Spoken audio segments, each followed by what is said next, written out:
In a world where financial systems evolve faster than most people realize, depending on a single currency is one of the most overlooked risks an investor or even an ordinary saver can take. The global economy has entered a phase where flexibility, innovation, and foresight define success.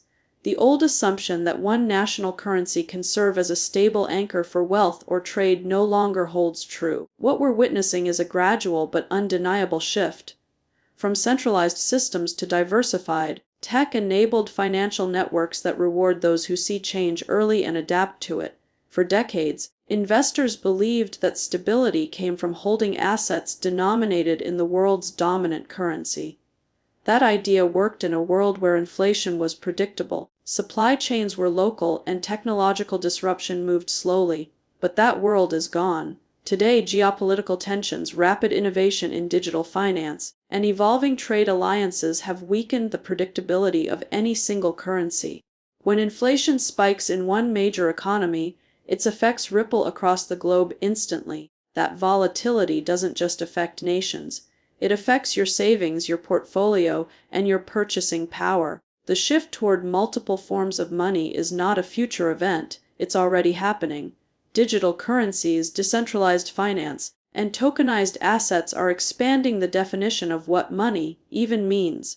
Investors are beginning to realize that monetary diversification is not just about holding different currencies in a portfolio. It's about participating in the new financial systems that will define the next decade. This evolution mirrors what we've seen in technology again and again. When innovation lowers barriers, new leaders emerge.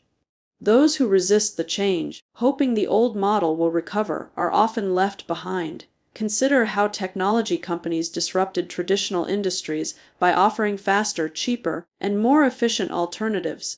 Finance is now facing that same disruption. Central banks and policymakers can try to maintain control, but innovation has no borders. A person with a smartphone and an internet connection can now hold, transfer, or invest wealth across global markets within seconds. This is the type of decentralization that fundamentally redefines financial freedom, and it challenges the old assumption that a single currency can serve as the universal standard. Diversification is not only a defensive move, it's an offensive strategy for growth. When investors hold assets across different financial systems, from equities and bonds to digital assets and commodities, they reduce exposure to any single monetary policy or economic downturn. More importantly, they gain access to the growth engines of emerging markets and technologies that could reshape the world's economic balance. The goal is not to abandon established systems but to prepare for a world where multiple forms of money coexist, each serving different purposes and regions. Innovation always starts at the edge. What looks speculative today often becomes the standard tomorrow. That's why it's critical to understand not just where the money is now, but where it's going. The next wave of financial evolution will likely reward those who understand how technology, data, and decentralization intersect. The same way early investors recognized the potential of electric vehicles or the internet before they became mainstream, forward-looking investors now see diversification beyond traditional currencies as both an opportunity and a necessity. This transition won't be smooth. There will be volatility, skepticism, and resistance from traditional institutions. But history shows that disruption is rarely comfortable, and it's almost always unstoppable. The key is to stay focused on the long-term vision, a world where money is faster, smarter, and more adaptive to innovation. The investors who embrace that vision today will be the ones who thrive in the economy of tomorrow. In the end, relying on one currency is like investing in one company or one industry. It works until it doesn't. The future belongs to those who recognize the signs of transformation early and act decisively. Diversification is no longer a choice, it's the new foundation of financial resilience. In every period of economic uncertainty, one lesson keeps resurfacing: value comes from owning what's real. When markets become volatile, currencies fluctuate, and confidence in institutions weakens, investors search for assets that stand on their own, those that have intrinsic worth, tangible utility, or enduring demand. What's happening now isn't new. It's a reflection of an old truth rediscovered in a new era. The more the world moves toward the digital and intangible, the more powerful real ownership becomes. Owning real things doesn't just mean land, metals, or physical commodities. It means having a stake in innovation, in the technologies and systems that are transforming the world. The future of value is being built in sectors that solve real problems. Clean energy, autonomous transportation, robotics, space exploration, artificial intelligence, biotechnology. These are the frontiers where ownership transcends speculation. It becomes participation in progress. When investors focus on what's tangible in impact, not just form, they align with the long-term direction of human advancement. We are in the middle of a structural shift. For years, monetary expansion and low interest rates inflated paper wealth. Capital chased short-term gains in assets that often lacked fundamental backing. But as the global economy rebalances, the focus is returning to productivity, innovation, and scarcity, the qualities that define real assets. A share in a company building the future of energy or computing represents something fundamentally different from a short-term trade. It represents ownership of transformation itself. That's why, even when markets pull back, these assets endure. They are supported by technology, data, and demand, not by illusion. The power of real ownership is that it compounds over time. When you own something that creates, produces, or innovates, you are not merely holding wealth, you are generating it. Companies that harness breakthroughs in technology are not just responding to markets, they are shaping them. They design products that redefine industries, they lower costs, they scale efficiency. The result is value that persists regardless of temporary macroeconomic noise. True ownership gives you exposure to this compounding process where innovation drives exponential returns. At the same time, real ownership requires conviction. It's easy to be swayed by short-term volatility, to react emotionally when markets fluctuate. But those who understand the deeper shifts in technology and consumer behavior recognize that volatility often precedes breakthrough. The markets don't always reward innovation immediately, but over time they inevitably converge toward it. The greatest opportunities arise when the long-term fundamentals remain strong while short-term sentiment turns fearful. That's when owning real things, assets tied to genuine progress, becomes a competitive advantage. History repeatedly validates this. Investors who owned companies building infrastructure, electricity, automobiles, or semiconductors during their early years often faced skepticism. Yet, they also captured the most profound returns once those innovations became essential to everyday life. The same dynamic is unfolding now in areas like renewable energy, artificial intelligence, and genomics. These aren't speculative themes. They are the backbone of future productivity. Real ownership means understanding that and positioning capital accordingly. In an age of digital abundance, scarcity has taken new forms. Data, energy, and intellectual property are the new resources of power, but even these must connect to the physical world. They rely on hardware, materials, and infrastructure to exist. The most resilient portfolios balance this interplay between digital scalability and tangible foundations. That's why real assets, whether physical or innovation-driven, will anchor wealth creation in the coming decades. They are the antidote to dilution, to the erosion of value that comes from over-leveraged systems. There's also a psychological element to owning real things. It provides clarity in times of noise. When markets fluctuate, when headlines predict collapse or euphoria, real assets offer grounding. They remind investors of what truly drives value: human ingenuity, productivity, and the capacity to create something lasting. This mindset fosters patience and conviction, qualities that separate investors from speculators. The most successful portfolios are built by those who hold through cycles because they understand the underlying story of progress. We're entering a period where discernment will matter more than ever. Not all assets that appear real will endure, and not all innovation will succeed. The challenge is to identify what is both transformative and sustainable. That requires deep research, bold thinking, and a willingness to embrace volatility as the cost of insight. The next decade will reward those who own the building blocks of the future, not those chasing temporary price movements. Owning real things is more than an investment philosophy, it's a statement of belief in the world's capacity to evolve. It's a recognition that true value doesn't come from speculation, but from substance, from creating, solving, and building.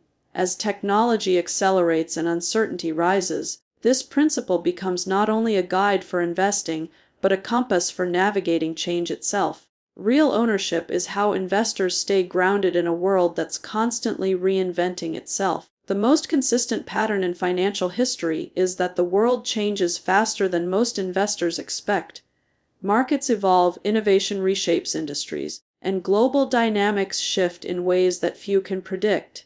In that kind of environment, protection doesn't come from certainty, it comes from diversification. True diversification isn't about spreading risk blindly, it's about positioning for the unknown. It's the acknowledgement that no one can predict the future perfectly, but everyone can prepare intelligently for its range of possibilities. The investors who succeed over long cycles are the ones who understand that concentration can create wealth, but diversification protects it. When the world feels predictable, it's tempting to double down on what seems to be working: one asset, one sector, one currency, one region. Yet history has shown that the moment things appear most stable is often when hidden risks are building beneath the surface. Economic cycles turn, technology disrupts established leaders, policies shift, and confidence evaporates quickly. Those who rely too heavily on a single source of return often learn the cost of overconfidence when the cycle breaks. Diversification is a philosophy rooted in humility, the understanding that the future is too complex for any one bet to capture completely. But it's also a strategy grounded in optimism. It assumes there will always be opportunity somewhere, even when parts of the market face disruption. That's why a well-constructed portfolio doesn't simply hedge against risk, it allocates toward innovation, toward the next wave of growth. In times of uncertainty, diversification becomes not just a defensive shield but a bridge to future potential. The global economy is entering a phase where interconnections run deeper than ever before. A policy decision in one country, a supply chain issue in another, or a breakthrough in technology can shift markets overnight. The traditional boundaries that once defined sectors or geographies have blurred. Tech influences energy, data shapes healthcare, artificial intelligence touches finance and logistics. This interconnectedness means risk doesn't always stay contained, but it also means opportunity spreads faster. Diversification allows investors to benefit from that web of change rather than be trapped by it. It's important to see diversification as dynamic, not static. The old model of simply balancing between stocks and bonds isn't enough anymore. Fixed income markets behave differently when inflation persists, and equities no longer move uniformly across sectors. Protection today means diversifying across ideas, across innovation cycles, asset classes, and even time horizons. It means recognizing that while legacy industries may stabilize a portfolio, disruptive technologies can drive its growth. The most resilient investors blend both. They own the future without losing sight of the present. Diversification also provides emotional stability. Volatility is inevitable, but diversified investors are less likely to react impulsively when markets move sharply. They understand that while one area may be under pressure, another may be thriving. This balance allows them to stay invested through turbulence. And staying invested is often the most powerful form of protection. Short-term noise doesn't derail long-term compounding when exposure is broad enough to capture ongoing innovation. The recent evolution of global markets has made diversification more essential than ever. Emerging technologies, alternative assets, and decentralized financial systems are creating entirely new categories of value. These shifts don't eliminate risk, they redistribute it. Investors who diversify across both traditional and emerging domains position themselves not only to withstand volatility, but to benefit from structural transformation. Owning assets that behave differently under pressure, whether that's digital infrastructure, clean energy, healthcare innovation, or tangible resources, builds resilience that a single theme portfolio can't match. True protection doesn't mean avoiding risk. It means designing a portfolio that can absorb shocks, adapt, and recover stronger. The point of diversification is not to eliminate uncertainty, but to turn it into opportunity. Every market correction, every technological disruption, every geopolitical surprise creates new patterns of value. The investors who can hold through uncertainty because they're protected by diversification are the ones who capture the rebound when clarity returns. Over time, diversification becomes a form of conviction. It reflects belief in human progress, in the idea that innovation, productivity, and creativity will continue to generate new frontiers of growth. It's not an act of fear, but of confidence that the world's complexity can be navigated with balance and foresight. As technology accelerates and the global economy becomes increasingly interconnected, diversification remains the most powerful and elegant form of protection an investor can have. It's a reminder that even in the most uncertain times, strength comes not from knowing the future, but from being prepared for it. The most powerful shifts in markets and technology rarely happen overnight. They unfold in cycles, decades of transformation that reshape industries, economies, and the way we live. Thinking long-term means stepping back from the daily noise and understanding these larger patterns. Every period of disruption begins with skepticism, matures through adoption, and culminates in reinvention.